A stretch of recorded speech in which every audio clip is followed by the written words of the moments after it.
En 2018, Hollywood a sorti un film qui ressemble à un thread Twitter sous acide mélangé avec une fusillade façon The Purge. Ça s'appelle Assassination Nation ou en français dans le texte Assassination Nation.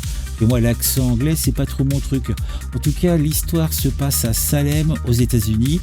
Salem est une petite ville bien proprette, bien hypocrite où tout le monde sourit devant et dégueule derrière son écran.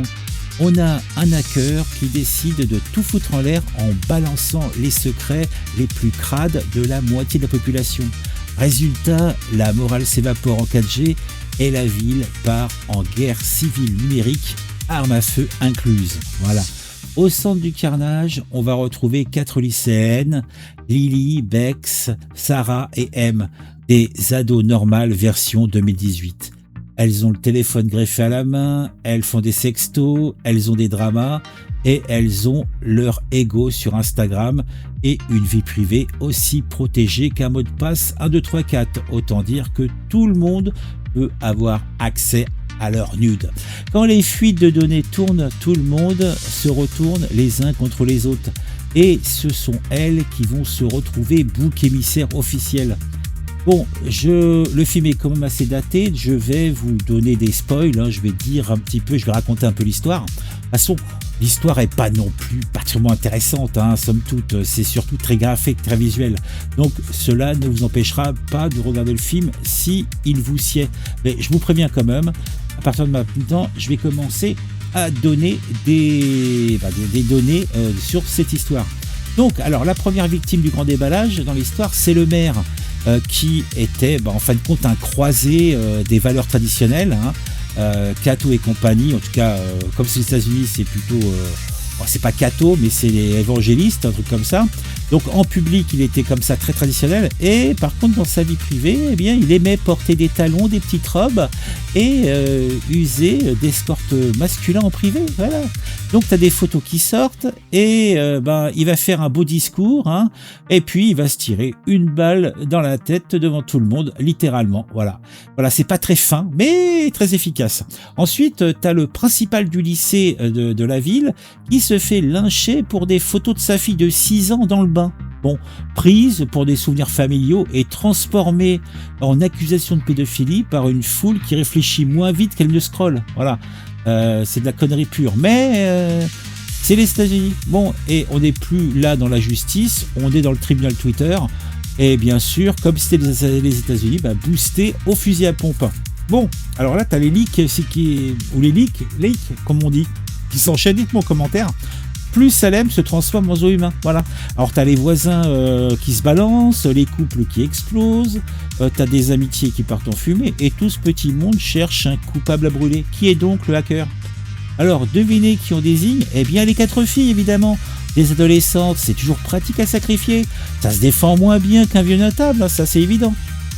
Là, l'ambiance bouscule alors en purge à ciel ouvert. Tu as les masques qui sortent, les armes à feu, t'as des meutes de vigilants qui se baladent dans les rues, t'as une pseudo-justice virile dans les rues, sur les réseaux sociaux, c'est carrément transformé en mégaphone de la haine. Donc t'as des mecs surexcités qui chassent des gamines dans les rues, convaincus qu'ils sont d'être les justiciers de la moralité. Tout ça en filmant, pour diffuser ça sur les réseaux, comme des vlogs gore, voilà, tout simplement.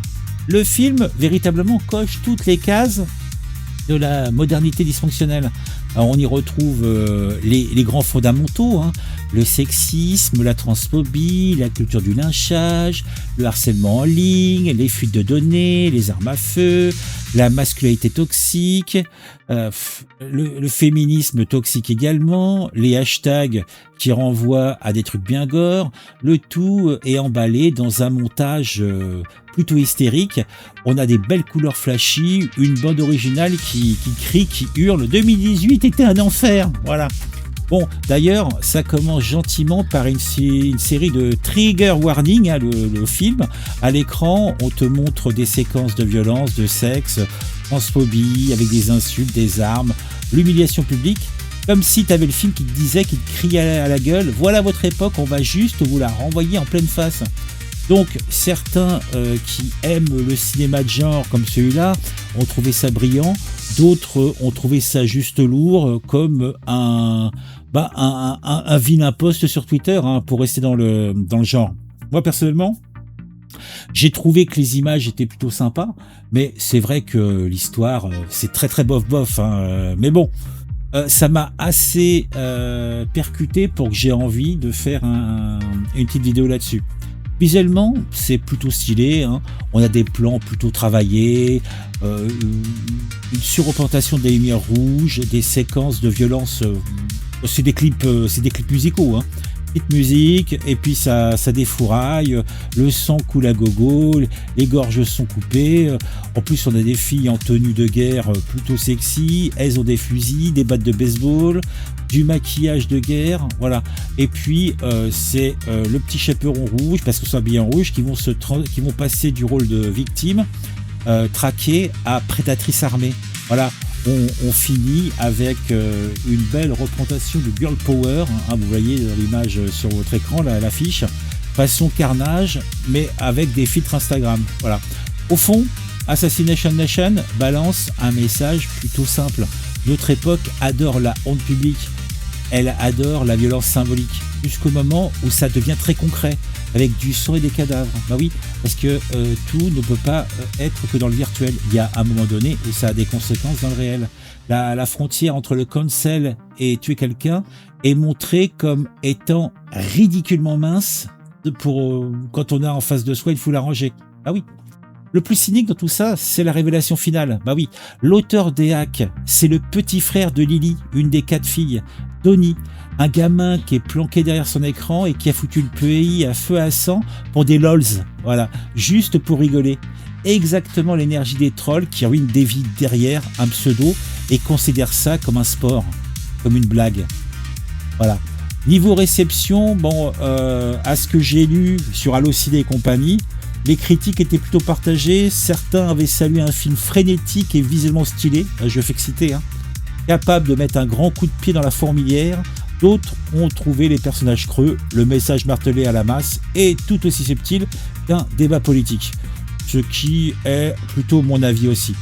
Reste la question qui va gratter, est-ce que Assassination est une vraie critique de la société ou juste une exploitation chic de la violence et du buzz? Voilà, parce que le film joue manifestement c'est les tableaux. D'un côté, il dénonce la meute, le bashing sur les réseaux sociaux, tout en vendant des images de meute ultra stylisées. Toi, en fait, il te vend la violence. C'est très stylé. Hein. La violence, c'est in, un peu comme les réseaux sociaux, tout ça. Bon, ça prétend nous connecter les uns avec les autres et ça finit par nous faire nous bouffer entre nous quand on fait pas attention. Bon, alors, moi je l'ai regardé. Je dois dire que je n'ai pas passé un excellent moment, j'ai passé un bon moment, hein, mais est-ce que ça vaut le coup de le regarder? Voilà.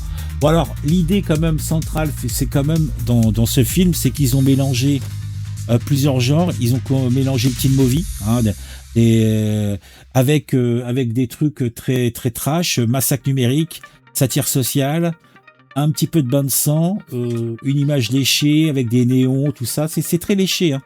Donc si vous aimez les films qui font pas trop penser, qui vous donnent à peu de frais une critique de la société, hein, voilà. Bon, je dis pas que, en tout cas, il veut se donner des airs de réflexion profonde.